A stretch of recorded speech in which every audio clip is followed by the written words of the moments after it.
there is a huge deficit in our relationship with God. Like the world has been trying to put God away from the public domain, even the church leaders too, by their actions, seem to be putting God aside. And as a result of that, there is this huge deficit in the way we relate to God and relate to the people of God. Consequently, our whole heart is not with Him. We are only with Him partially. Maybe it's convenient to name Him as the one we are serving, but it doesn't go beyond that. It's what we might call lip service. We don't have a wholehearted conviction, a wholehearted relationship with God anymore. Instead, we love ourselves. We promote ourselves. We make ourselves the center of attraction. And that's a huge problem facing the church. And as a result of this problem, the church is declining. Instead of putting God on the throne and to enable people to see Him on the throne and to worship Him, we put ourselves on the throne and we suffer the consequences. So when you see a decline in the church, ask the question, who's in charge, God or the pastor? And in today's church, leaders are seeking power, they are seeking wealth, they are seeking fame, popularity, and all the rest of it. That's not our calling. Our calling is to serve. The doctrine of servant leadership is gone.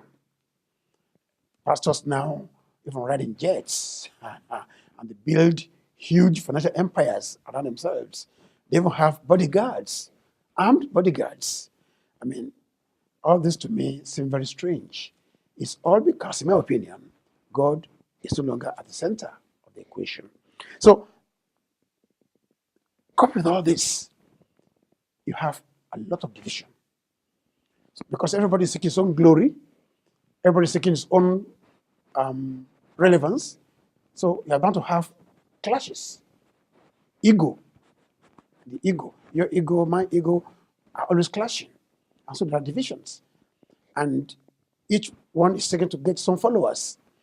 And because there's so much disunity, the church is unable to speak with one voice. While the church in this community is saying one thing, the church there is saying another thing. And that is bad. And that is not the church that Christ died for. The church that Christ died for is the church for which He prayed that they might be one, as He and the Father are one.